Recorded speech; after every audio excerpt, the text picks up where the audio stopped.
Welcome back to the GarfCast. I'm your host, Trevor C. Treverton. With me, as always, we have Maddie B. Yo, you guys already know who it is. It's Maddie B. And, of course, we also have Jacob Penske. Hello there. Very, very excited for episode 2. Very excited. Very excited. And who could forget Sean Lyons? Good morning, boys. Let's get this Garfield bread. How are you today, Sean? You know, I'm ready for this episode too. I enjoyed making the first one, so. Yes, because after all, this is the second episode of the GarfCast. Episode number 2. And on episode number 2, we do have a very, very special guest. With us today is none other than the one, the only, Gilbert Garcia. Why, hello guys. We all know this is gonna be epic. That's what you have to say, Gilbert. Yeah. This is going to be an epic episode. I mean, it is going to be epic. Gilbert, do you know why this is going to be an epic episode? Well, duh. We're talking about Garfield. It's always gonna be epic. Well, yes, we're talking about Garfield every day, but today we're talking about none other than Jon Arbuckle, because today's topic is, who is Jon? Everybody's familiar with Jon Arbuckle. He's Garfield's owner. But who really is Jon? Good question. Well, I guess I can start it off. Okay, Jacob, you start it off. You know, Jon, he's Garfield's parental figure. As much as Garfield, disobeys and disrespects him, he's still his parental figure in his life. Of course, he's kind of a pushover. Really is a pushover, which, of course, gives Garfield the freedom to walk all over him and do whatever he wants, which kind of gives Garfield his charm, really. So Jon really, his character really plays well into the sort of character of Garfield. So I think he's a really good character to have as Garfield's daddy. Yeah. To put it plain and simple, the comics really want you to know that Jon Arbuckle is a loser. He's a work-at-home cartoonist. He's never gotten a girl. All of his dates go wrong in some form or another. And he plays the accordion. Yeah, only nerds play the accordion. Yeah, who plays the accordion? Dude, who would ever think of playing the accordion? Yeah, in case you couldn't notice, I play the accordion. I mean, So Jon really kind of feeds all of Garfield's bad habits, doesn't he? Because he's the reason he gives Garfield the lasagna. He's the reason that Garfield can just eat whatever, because Jon always makes it. True. Because as Jacob said, Jon's a bit of a pushover. What does Gilbert think? I mean, Jon may be a pushover, but I mean, throughout multiple times, Jon has tried to put Garfield on a diet, and he can be rather strict about it. And 2 times he's even gone the diet with Garfield. Have you taken in all the Garfield media? Like where you find he's from movies or? Yeah, I mean, Garfield's a little tricky cat, in the Garfield show. Jon's been tricked by Garfield many times. Yeah. Go, I feel like you're just pulling these facts out of your ass or something. My ass is right next to me, and I am pulling stuff out of it. As we speak.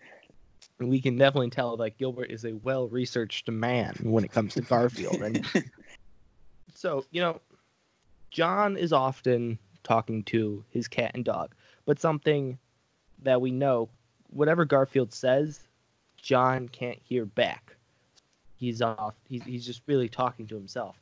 And there was an art project online called Garfield minus Garfield. And in that, they took classic Garfield strips and just took Garfield and his dialogue out of it to make Jon seem like a really sad man. Well, if you think about it, John's life is pretty sad. If you look at like the scale, he can't get a girlfriend. He basically can't go anywhere without Garfield being involved. Mm-hmm. So, I mean, it's pretty sad, but also he has Garfield with him. And he can't hear Garfield. He only has Garfield's, or we only have Garfield's thoughts, and Jon only has Garfield's actions. Man, this took a kind of depressing turn. Well, I don't think it'll get much better in the dramatic reading. Oh, hell yeah. Is that a good segue? I think that is a good. I feel like we should talk more about Jon, but what else is there to say? His life is pretty basic. He's a Man. loser, nerdy Yeah. boy. Matt, do you have anything you want to say about Jon Arbuckle? I don't really have too much to say about Jon, but one thing I thought was interesting about him is I feel like parents can very easily relate to him because of Mhm. Garfield. Because, as a teenager, I can relate to Garfield a lot. I'm Yeah. lazy. I don't like Mondays, and I love lasagna. What teenager does not love lasagna? So, all of Jon's problems, I feel, are problems that parents have. So I just feel like that'll make him more interesting to them, Yeah. It definitely. It's, Yeah, definitely.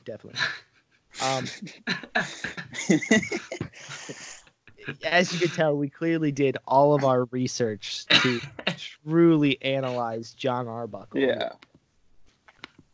But so Matt, We are the you professionals. mentioned lasagna, and I did. Gilbert, Yes. when was the last time you had lasagna? The last time I had lasagna, Mm-hmm. I'm gonna say it's probably been a few years since I've had lasagna. What? Oh my A God, few I know. years. Gilbert! years. It's been a few years, and you have the balls to walk into our podcast. Of course I did. It needs to be a few minutes if you want to sit down with us. Huh. That's kind of sad, Gilbert. It is. It I really think is. we should get you This- some lasagna stat. I This agree. entire episode is making me really sad. This is We're talking just, about like, Jon the loser. Not Garfield. Gilbert the loser. Dang. Maddie, this is our special guest. Well, I mean, if you don't eat lasagna, he's not our special guest anymore. If you don't eat Yeah. lasagna, he's just a Gilbert, guest. if you don't eat lasagna by the next time you're invited back to the show, which I don't know if there's gonna be a next time anymore, but if you do not have lasagna by that time, you're gonna just get kicked off mid-episode. All right. But I guess unless there's anything else people want to say about Jon, I guess it's time to move on to our segments because let me be honest with you, I don't have a lot to say about Jon. Well, okay, I do have one thing. That's a lie. We kind of talked about this in the first episode with that first comic strip. Jon is Jim Davis's view of himself. This is how he pictures himself. He's a cartoonist, works at home, bit of a loser, wasn't popular in school. And if you look at it, Jon has 3 letters, Jon. Jim has 3 letters, Jim. So, Whoa. I mean, that's very, creators, authors, people who create things often like to write themselves into Yeah. whatever they do, which in this case, it's kind of gone very far, but, it's definitely taken more exaggerations of the character traits, but they say write what you know, and Jim Davis wrote what he knew. A goofball who talks to his cat. So And, you with first. that reasoning, I think it's okay that, we're kind of loading on Jon and calling him a loser, because I think that's he wants to portray that, and he wants to popularize that because that was himself. So he wants to kind of normalize, being at home and kind of being a pushover. So I think it's okay that we're calling him a loser. I'm just justifying calling him a loser a bunch of times, but Yeah, no, especially in today's modern society with like nerd culture coming back, John would definitely be relatively popular. Like if he went to a bar or a comic shop, he's definitely. If you saw John at a Comic-Con, he would have his own booth. He would be like his own special star for today's era. This brings up a question. So John's a cartoonist. Does he have anything published in the Garfield world, or is he like an unsuccessful cartoonist? Does anybody know? Well, they do talk about his comics, like how he makes them, and Garfield, like he talks to Garfield like, I have to make my comics, but I don't know if it's ever been emphasized, like this is what I'm writing, or Like, if it's just Garfield. Well, no, in the first comic, didn't he like kind of make it seem like he was kind of writing the comic though? It did make it seem like John was writing Garfield. Yeah, so Is John's comic just Garfield and him trying to perceive Garfield's thoughts? That's deep.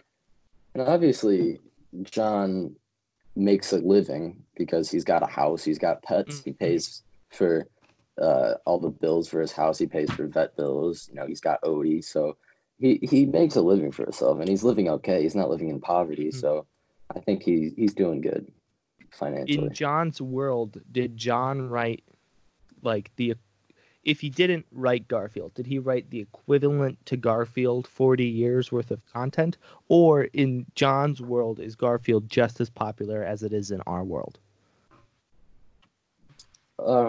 That's interesting. Well, to figure that out, you're gonna have to watch the movie Garfield Gets Real. That answers all the questions. The Garfield CGI trilogy, which we will begin discussing next week in the episode.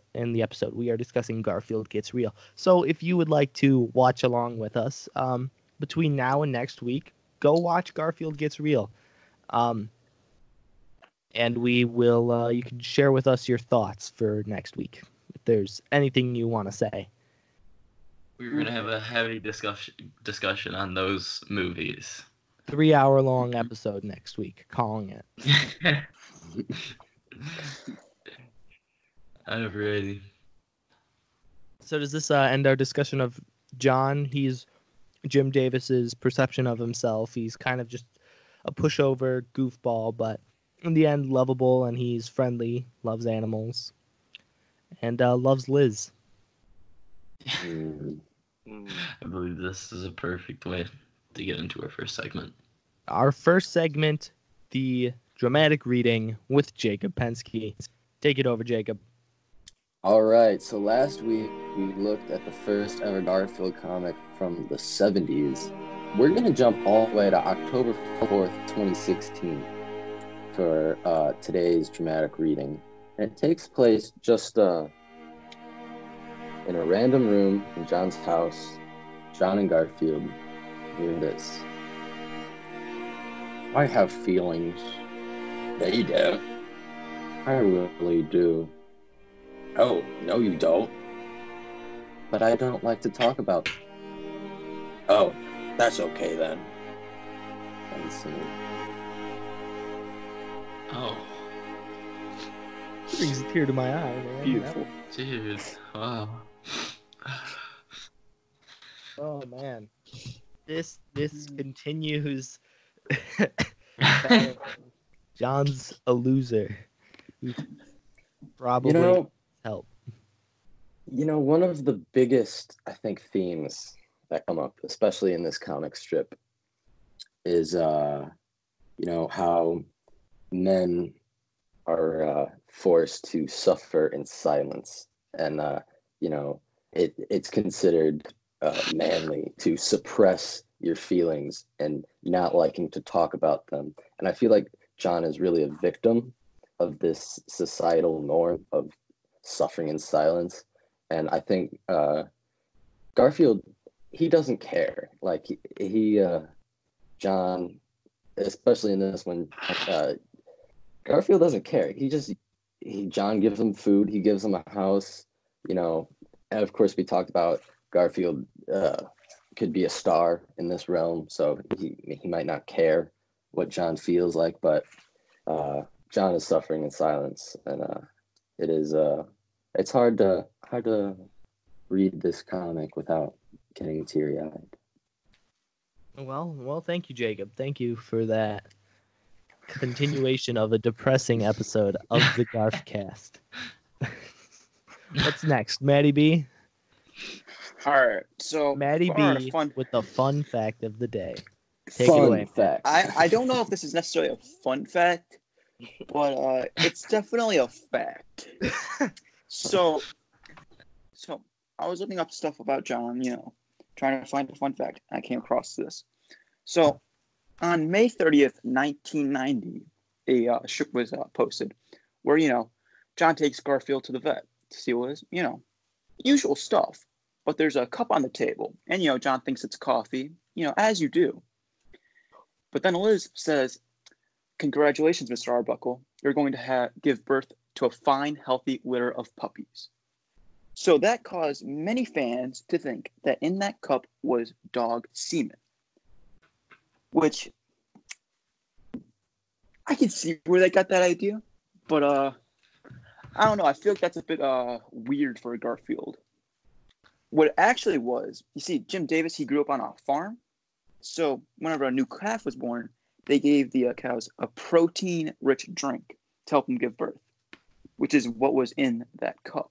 But I don't know. I just thought it was weird how everyone thought it was dog semen for the longest time. And then 2 years ago, Jim Davis finally came out and gave everyone the clarity that they needed. Well, I'm kind of happy that Jim Davis decided to come out and confirm with the public and their beliefs that it was not, in fact, dog semen. Dang. I'm gonna have to disagree with Jim Davis. I know that might be his creative decision, Wait a minute. but based on this evidence that you have given me, Matt, besides the quote from Jim Davis, I'm gonna have to agree with the public on this one. The evidence that people think that it's dog semen. Well, was there anything else in this strip? There was nothing to say. So he's like, coffee, drinks it. Congratulations, John. Like, yeah, like Jim understands where this is coming from, right? I mean, in Garfield's kind of a children's cartoon, but the creators of children's cartoons always want to have innuendos. Mm-hmm. This is definitely a PG joke that he could get away with because he doesn't mention semen. He just mentions it could be a protein drink or it could be semen. Wink, wink. Isn't semen rich in protein? It is. Yeah, it is. I think. One could assume. Maybe that's what I've heard. That's maybe what it's I've an heard. underlying joke in his statement to refute that it isn't. The strip was posted in 1990, and the article only came out 2 years ago. So it is possible that he just forgot. He up and forgot what his original intentions were. Yeah. Do you guys think that at fan meetups and conventions, Jim Davis was just getting the question Jim, in issue whatever it was, did John drink semen? And Jim my is question just sitting there taken aback, no, it was a protein drink. Wasn't it obvious? Don't you guys give, pregnant animals these heavy in protein drinks? Come on, guys. It's pretty obvious here what's going on. It's not semen, you sick perverts. And then after 20 years of getting asked, he was like, guys, protein drink. Yeah, no, I'm still not buying it. But he can think whatever he wants because he is the creator and all that. But his word is absolutely meaningless. But I'm gonna go with I want to believe. Jim, if you're out there, one, Please email us. Yeah, please email us at the official GarfCast with your thoughts. 2, would you like to be on the GarfCast? We'd love to interview you. Just kidding. Just unless Unless you and do. 3 Unless you want you need to come on here and clarify is it dog semen or Yeah. not. Gilbert, what is your opinion about this situation? Well, from what I've heard, I'm gonna have to, agree with you and Jake that I'd like to believe that it is semen because, the author, I feel like he's just trying to play it off. He doesn't want people really knowing that it's semen, but it, really is. I just feel like. Definitely, yeah. Well, I guess it's time to move on to the next segment, Garf in the World, where I discuss a Garfield cameo. And today's cameo is pretty interesting, in my opinion. It is called Garfield, His 9 Lives. And this is a 1984 book of illustrated short stories showcasing the 9 lives of comic strip character Garfield. It was adapted into an animated television special in 1988. So this discusses the 9 lives, because, cats have 9 lives, and this discusses Garfield's 9 lives. And it actually implies that the life that Garfield is at right now is his 8th life, and he only has 1 more after this, which is a little sad. But the first short, I'll just give a brief description of all 9 short stories. The first one is called In the Beginning, and this is kind of like the creator, God creating cats and such. Mm-hmm. And it is strongly suggested that Garfield himself is the first cat. So there's that.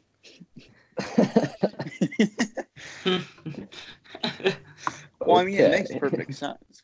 Yeah, exactly. He is the cat. The second short story is Cave Cat, which discusses the first domestication of cats in the cave days. Is Garfield part of that? Garfield is the cave cat. Okay, yeah. Yeah, this is his 9 lives. So, yeah. The third one is the Vikings, and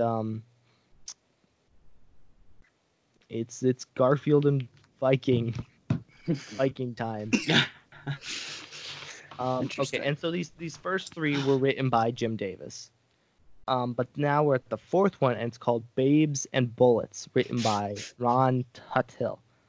And it is a parody of noir fiction, and it's about hard-boiled detective Sam Spade, Spayd.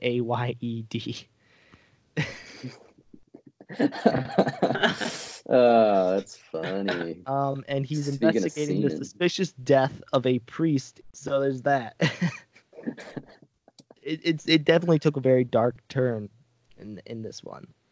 The 5th one is The Exterminators. This written by Jim Davis, and this is a trio of 3 stooges like cats chase a mouse and mayhem ensues.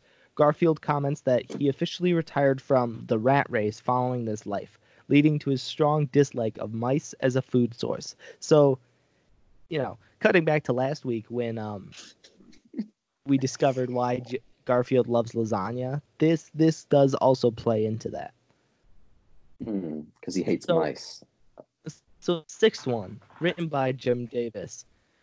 It's called Lab Animal, and it's at a secret government facility. Lab specimen 19GB receives an unusual injection, followed by his escape from the military base. After swimming across a river, the serum has some unusual effects, causing 19GB to become a dog. Fortunately for 19GB, he became the same breed of dog the lab sent out to find him, allowing him to blend in the search for dogs. And this Garfield claims that because of his experience as a lab animal, he becomes nauseous at the sight of medical equipment. This most likely explains his fear of the veterinarians. So, Wow. so there's that. That's a very deep. Yeah. Wow, this is Yeah. a really sad episode, huh? This just it gets weirder. It gets weirder. We're only I already lost track, but the next segment is called The Garden. This is written and illustrated by Dave Kuhn.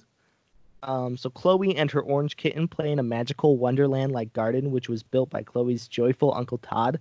However, as with the Garden of Eden, there is a test of character which the pair must undergo. In this case, a crystal box on a checkered toadstool. The pair approach the crystal box, which they've been told must never be opened. After much suspense, the pair resist the temptation, believing that opening the box could harm Uncle Todd, and live happily in the garden forever. The segment is written with flowery prose similar to overly romantic poetry, but this continues the idea that Garfield is somewhat God-related, because we had Garfield being created by God in the first segment, and now we have the Garden of Eden. So Is Garfield Jesus? Garfield might be Jesus. Definitely now is a core part of Christianity. No, I feel like that could be a whole episode in itself, though. So Yeah, that is Is definitely- Garfield God? Now the next one's really interesting, and this is called Primal Self, written by Jim Davis. An orange house cat by the name of Tiger meets an ancient, primal, dangerous, possibly evil force, causing him to revert to an entirely feral state. The story ends with him preparing to attack his unsuspecting owner, an elderly woman. It is strongly suggested that he kills his owner afterwards. Garfield is shown to be terrified of the events in this life. He is depicted cowering under a blanket in his commentary on it, remarking that this life taught him that there are elements in a cat that are not to be toyed with. Oh my god. Like, Man. this book is really Garf fast. After Dark episode. And most of these are coming from Jim Davis. Yes, So these exactly. Like it's not even like the least dark ones. The experimental ones aren't written by Jim Davis. A lot of these are written by Jim Davis and his impression of Garfield, like where he believes Garfield got these original character traits. Mhm. It's just Wow. fascinating to me. So the 8th one is just called Garfield, and this is the Garfield we know and love. And then, last So but not least, Garfield's 9th life is called Space Cat, and gotta figure out what that implies.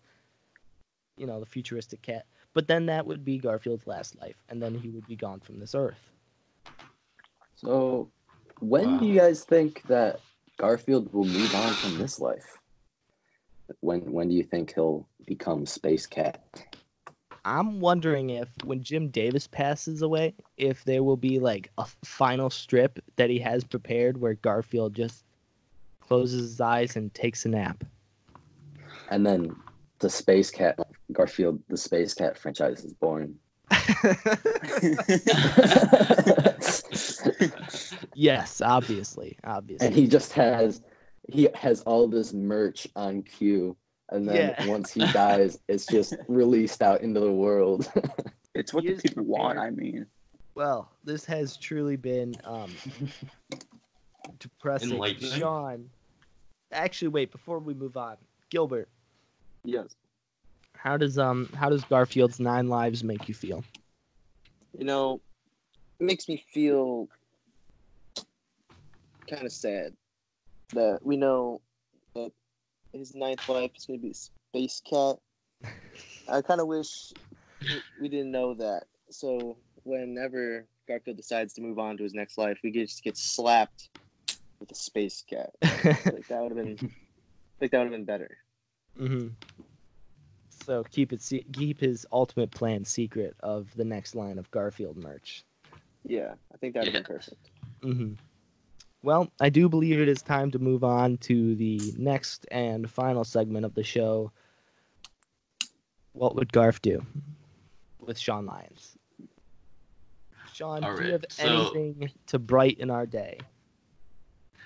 Well, I wanted to continue on the topic of like John, and Garfield. So, what would Garfield do if John wasn't around? Now, that's not really the most brightening of mood questions, but it's also not insisting that John's dead. Just more like, what if John was not around and it was just Garfield and Odie? How would Garfield's comics be without John? Well, they obviously couldn't call it Garfield. Why not? Without Hmm. John? Without I John? thought you said without Garfield. I'm We know how John would be without I'm- Garfield I'm because tripping. we've seen the comic strip Garfield minus Garfield, where it's just Garfield's doing the same stuff, but he's talking to himself and going slightly insane rather than having a cat to express feelings onto. But if it was the other way around, Garfield minus John, I think it would be a different story. Garfield's character would truly change if he didn't have Garfield or John to rely on. If from the beginning that this happened, Garfield probably would not be as fat as he is because John is part of the reason. And I think that's why John is so strict with the diets, because John deep down knows that he's the reason Garfield is fat. He's an enabler. So Mhm. We should get John Garfield on Dr. Phil. He's got a whole But like you said, if it was just Garfield and Odie, if John didn't exist, Garfield would never have met Odie, because Garfield's roommate Lyman brings Odie into the Garf house when he was living with him for a little bit. And then when Lyman leaves to go on to his new life, he asks John to take care of Odie. And John's like, of course. And Garfield's like, oh, brother, or whatever. He's like, bruh. So Garfield would truly be on his own.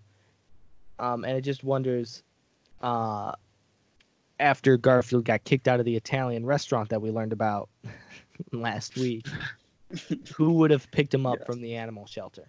Maybe Maybe that's really you first, Jake. Oh no, you go. Oh, I was just want- gonna say maybe it would have been Gilbert, and then proceed to ask Gilbert his opinion about the what would Garfield be without John. And then Gilbert responds. Yeah, well, What? I think Gilbert would say after picking up Garfield from the shelter, I feel like Garfield, he definitely would change without John, since John, being the pushover guy he is, he did feed him a lot, gave Garfield whatever he wanted. But I feel like if Garfield was to have a different owner or someone was to pick him up differently, I feel like if he got an owner similar to John, it would have been, similar the same way if it's his eighth life. But if it was like a different owner, like stricter stuff, I feel like Garfield's character for his eighth life would probably change a lot. He wouldn't be as lazy and, eating lasagna every day. Yeah, so you're saying that Garfield is the way he is because of John. Like, well, I mean, of course, what Trevor said, his lives have been affected. He's learned a lot of stuff from like the different lives he had. But I feel like with his way he is like now in his eighth life, yes, he's been affected by John. And they're like kind of together. Very, very deep stuff. Thank you, Gilbert. All right. Anybody else have anything they want to say about Garfield without John? I think John provides Garfield with a house and food and everything that he needs for a life. So, I mean, Garfield very well could have just been adopted by another person who will give him the same things that John gave him. But if he didn't, and we go into an alternate timeline where Garfield is on the streets, that would be a fun movie, I think, if we just saw Garfield being born onto the streets and then, like, developing into this character who needs to fend for himself and learn survival tools and steal food and fight other feral cats. I think Garf on the streets would be a very fun fun movie to see. So Jacob, Garf in the Hood gone wrong. what I'm hearing is the GarfCast original movie, Garfield on the Streets. The short It's gonna- film is gonna happen. It's gonna happen. We're gonna start writing the screenplay. We're gonna get some voice actors, some animators, and we're gonna And make this happen. if Jim Davis doesn't want to pick it up, Well, I feel like we should do a live action. yeah, we'll dress up as Garfield and other cats, and it'll be like the musical Cats, but with Garfield on the streets Mhm. without music. Meow. Meow.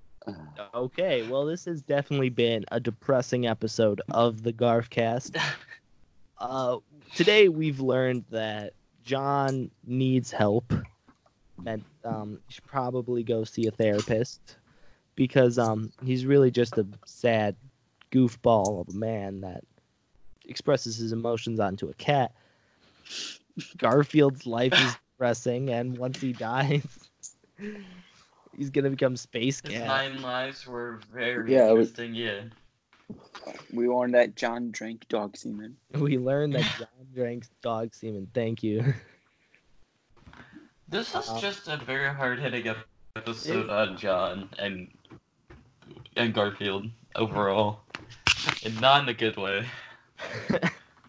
Well, Wait a minute. All right, I still have something. So yes.